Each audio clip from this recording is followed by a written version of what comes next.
HOA demanded I demolish my barn. I'm not even a member, and this is private land. The sun beat down on my 5-acre plot, a patch of freedom I'd carved out after years of city life. The barn, old and sagging but sturdy, stood as my sanctuary, a place for tools, dreams, and quiet.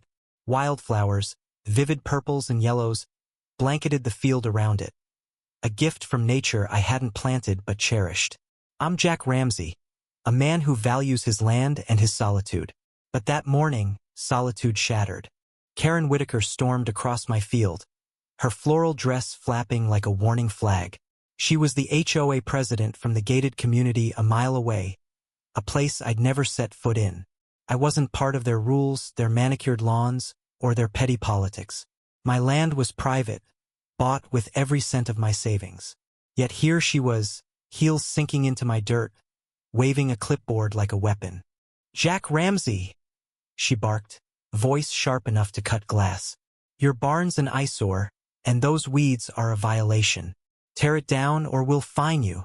I leaned on my shovel, squinting at her. "Weeds? Those are wildflowers. And this is my land. You've got no jurisdiction here." Her face reddened, eyes narrowing. "The HOA's aesthetic standards apply to the entire valley. Those flowers attract pests, and that barn lowers property values. We've had complaints." "Complaints from who?" I shot back. "I don't answer to you or your club." She thrust her clipboard forward, a petition with a dozen signatures. "The community demands action. You're ruining our view." I laughed, bitter and low. "Your view? Lady, this is my home. You don't get to dictate what I do here." That's when Old Man Carter shuffled up, his worn boots dragging.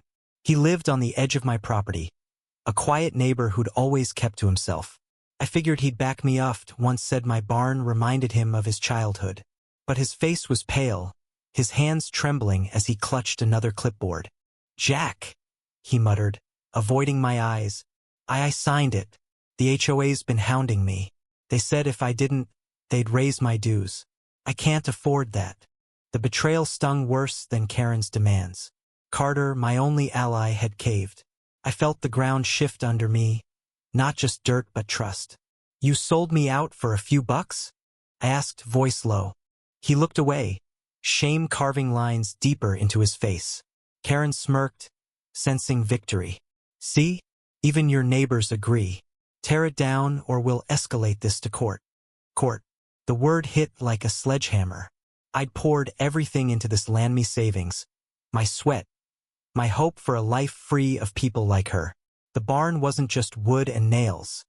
It was my defiance against a world that tried to control everything. And those wildflowers? They were proof beauty didn't need permission. I stepped closer, shovel still in hand. "You want a fight? You'll get one. But not in court. Right here." Karen's eyes widened, but she didn't back down. "Don't threaten me, Ramsey. You're alone in this." Was I? The wildflowers swayed in the breeze, silent witnesses to a war I didn't start. Days turned into weeks. Karen's HOA sent letters, then a lawyer. I ignored them, fortifying my barn with new beams, planting more flowers out of spite. The community whispered, some called me a hero, others a stubborn fool. Carter stopped coming by, his guilt a wall between us. Then came the twist I never saw coming. One evening, a teenage girl knocked on my door. Lily, Carter's granddaughter, barely 16, with fire in her eyes. "I heard what's happening," she said. "Grandpa's wrong.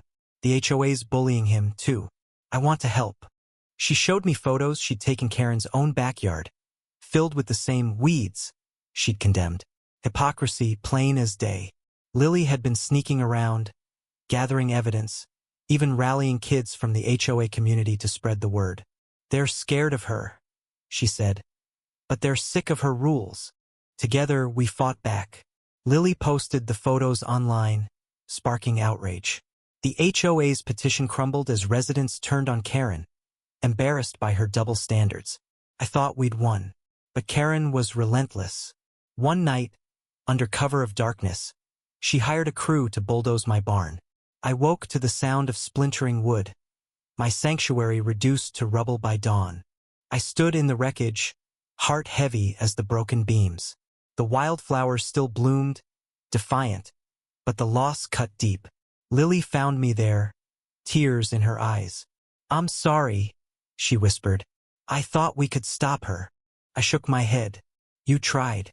That's more than most." Karen faced no real consequences. Money and connections shielded her. My land was still mine, but the barn was gone. I rebuilt not with wood, but with resolve. I planted more flowers, let them spread wild and free. They'd outlast her, I told myself. The fight exposed more than Karen's hypocrisy. It revealed how fear and greed could twist even good people like Carter. It showed how one girl's courage could spark hope, even if it didn't change the outcome. I lost my barn, but I gained something fiercer, a reason to keep fighting. What would you do when someone demands you destroy what you love? Share your thoughts on justice, community, or standing your ground.